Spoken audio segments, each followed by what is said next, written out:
Time for Mike's mailbag. You ready to go? I'm ready.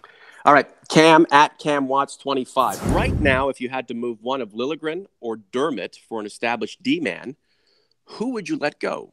Well, first of all, it would depend on the D man. I mean, that's them sort of like being wishy-washy here, but it depends on what you're talking about. If it's a top two defenseman, I would move either one of them. But if it's a right-hand shot, well, probably Liljegren, because Liljegren hasn't been in the league, and I think Dermott has proved even in a half season that he can play in the NHL, and I think eventually be a top four defenseman. So the unknown of Liljegren right now after 1 year in the AHL, I think he's going to be an NHL defenseman. I think he's going to be a good one, but there is the unknown right now of what he is. So if I could get myself a top two defenseman and Liljegren was part of the package, I wouldn't worry about it. I want to see more of Dermott. Thanks so much for that, Cam. Question 2, Babshock at MLG Philly. Are these Colton Parayko rumors legit? Janssen, Gardner, Carrick, a reasonable offer for the St. Louis Blues defenseman? Kevin Allen from USA Today was on a recent Hockey Buzzcast that I hosted, and I asked him point blank whether he had heard anything regarding St. Louis trading Parayko, and he said he hadn't. Now, I looked at, because I saw the rumor that Howard Berger had posted on his website, and looking at the Blues situation, Jay Bouwmeester, who's 34, is a UFA at the end of the year. Now, I don't know if he's coming to the end of it or not. I mean, he still seems to be playing at a pretty high level, but with their situation with guys like Tarasenko locked up, they've got a lot of money tied up in some players.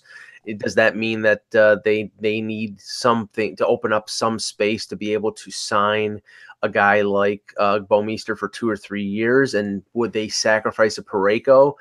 I mean, the only thing I see from the St. Louis point of it is that they would be getting young, cheap forwards like Janssen, who's making less than $1 million, but they have tons of young, talented forward prospects, and Jordan Kyrou, Klim Kostin, Robert Thomas. The deal doesn't make any sense to me unless they've really soured on Parayko and think that he's not worth the 5.4 that he's making. I can't see them trading him. So I don't know. I don't know about that one at all. Leaf fan at Christian Bale 3. Who is the opening day fourth line center? And if you trade Sparks or McElhinney, what's the return?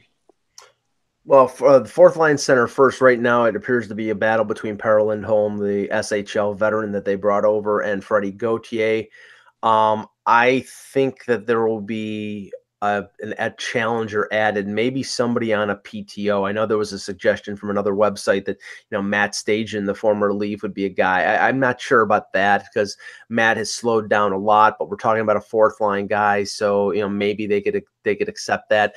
But somebody like an Antoine Vermette or somebody of that, if Daniel Winnick is out there, maybe come back for a third time. But I think that they'll bring in a veteran on a PTO to take it to sort of push the other two, and in case Lindholm has a situation like Miro Aaltonen where Babcock just doesn't think he's an NHL player, but they definitely, it's definitely a question mark, and I'm one of the people who doesn't believe that Freddie Gauthier is ever going to be a full-time NHLer. I don't think he's quick enough, and he doesn't play the type of game that Babcock wants him to play as a 6'5" forward. So that'll be one of the battle zones, as I characterized it at training camp. I wrote about it a couple days ago.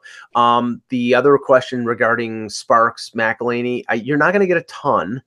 And that's not the point, because you probably lose either one of them if you put them through waivers. And that's the whole situation here. I was a little surprised that the Leafs didn't try to include Sparks in a deal. If they trade him like by himself, probably you get a third or fourth round pick because he's a young goaltender with a resume right now of winning a Calder Cup. But yeah, I mean, on their own, I don't think they're going to get you a ton, but it's better than losing them for nothing if you try to send them down to the AHL. Yeah, Gauthier is really toiling, eh? Like, how long is it going to take this guy to make the NHL and then make an impact? If he hasn't done it at this point, it's not like he doesn't have a career ahead of him, but it gets harder by the day because other players are coming up, and a lot of them are surpassing him in terms of the importance level and on the depth chart, right? With Garrett Sparks, it's interesting. This guy has an all-world season in the AHL. in the place where you want to showcase and develop your game and get to the point where there's nothing else to prove in that league. Right. So you're knocking at the door of the NHL, and you'd think that teams would want to give this guy a shot. What do you have to do to earn a place in the NHL that Sparks hasn't done already? Or is this a situation where the scouts and those who evaluate talent think, hey, he can do whatever he wants in the A. He just doesn't have the right goods or tools to succeed in the NHL. Well, internally, I think the only concern about Sparks, because he had a fantastic year last year, is the fact that, McElhinney as the backup was only playing in the second of back-to-back games, and when he was doing that, it was like he was basically playing once every 2 weeks. And he put up a .934 save percentage and won 11 games and a goals against slightly over 2. So you can't get much better than that. Sparks essentially has been a starter for the guy who plays 40 to anywhere from 40 to 60 games in the AHL every year. And you don't know whether he at 24 years old is a guy who can play once every 2 weeks and stay sharp. I mean, that's, I think McElhinney has earned the respect and the confidence of Mike Babcock, and you're going to have to do an awful lot to unseat that. So I continue to think that McElhinney is going to be the backup next year. That a guy like Calvin Pickard might be the heir apparent or the one in waiting because he has NHL experience. But Sparks' NHL experience was 17 games when he got destroyed in that bad season, and it wasn't his fault. But he is yet to prove himself at the NHL level, and I think that's going to be the problem for him. If you can get something for him, great. If you can't, but you have an opportunity to ship him somewhere where he can get into the NHL and take hold of his destiny, then that's great too. But really, it comes down to teams that need a goaltender and are looking for a Sparks type of backstop. So we'll see what happens there. This is the big question, Mike. This is the most serious question you'll have answered on this podcast ever. Sure. From DB, why do you and my dad hate Jake Gardiner? Please don't go long, Mike. We've gone on about this, but you can sum this one up. Goodness. Just because somebody is critical of Jake Gardiner or any other player does not mean they hate them. But when a player has shortcomings in their game, you have to point it out. As somebody who has watched this team since they were 4 years old and watched players on the ice and determined how good and how bad they are based on how they play. I'm sorry. I mean, Jake Gardiner offensively is almost all-star level. Maybe he is all-star level. He's a great offensive defenseman. He carries the puck. He's creative in the offensive zone. In the defensive zone, he is mostly, for most of his career, been a train wreck. And Game 7 against Boston, he was. And so that's sort of, there was confidence, or there was a belief that he was improving defensively after the 1 year that he had under Babcock, where he managed his minutes. That last year, I think that went a little bit by the wayside. This is not to say he's not a usable commodity, but all Norm and I have been saying since we started this show is you've got a situation next year where Matthews is going to need a new contract. Marner is going to need a new contract. They've signed Tavares. They're going to sign Nylander. And if Gardiner puts up 50-plus points, he's going to cost $6.5 to $7 million a year, and they cannot afford that. So if that's the case, I'm for before the trade deadline, or even right now, if you can get a good return for him, trade him now. Trade him before you lose him for nothing. The biggest mistake of the Lou Lamoriello administration was not trading JVR and not trading Bozak. Jake Gardiner reminds me of Phil Kessel, Mike.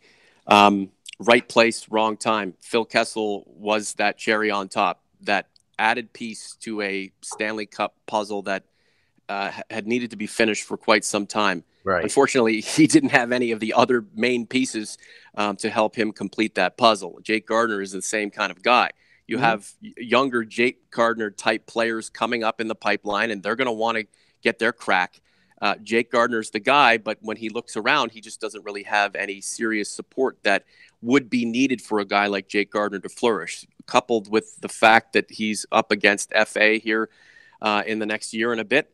The Leafs are going to have to figure things out. Now, the other option here, and I know that the Leafs want to get a return on their assets no matter when and where, is to just have this guy around for one final season, go for it, and if you win the Cup, heck, he can go wherever he wants, get paid whatever he wants, and the Leafs will be not completely satisfied with it, but they'll know that they have a Stanley Cup, and they can fill the hole that Jake Gardiner may vacate for another team.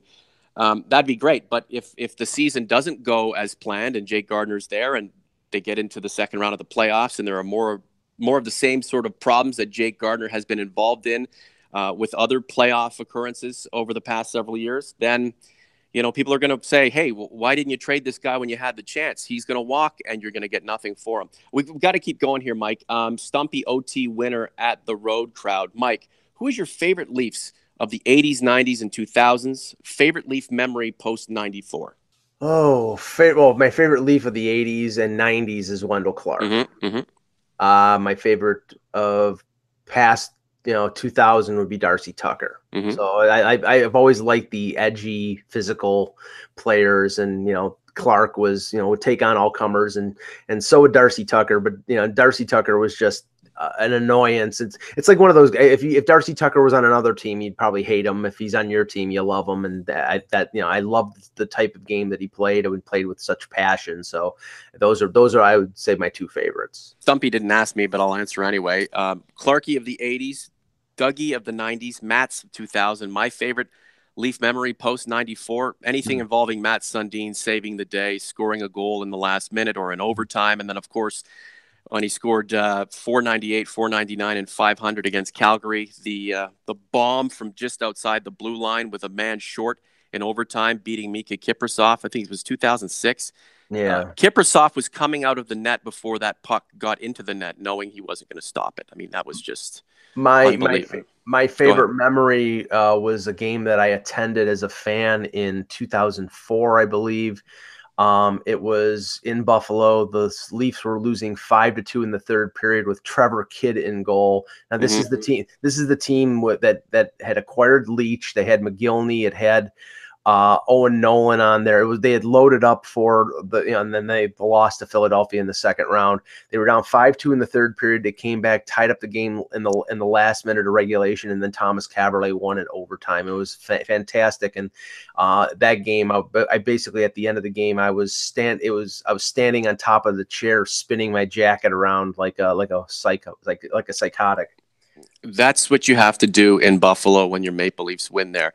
By contrast, remember the Brian McCabe McClutz moniker was handed down because of a complete debacle in Buffalo, right? The Leafs were up, 7-4 or something in the last few minutes. It was a Paul Maurice team, and it was so there were plenty of those to have to digest over the years. It was nice to have a little reprieve from the depression that is typically the Leafs going into the Buffalo arena and coughing it up.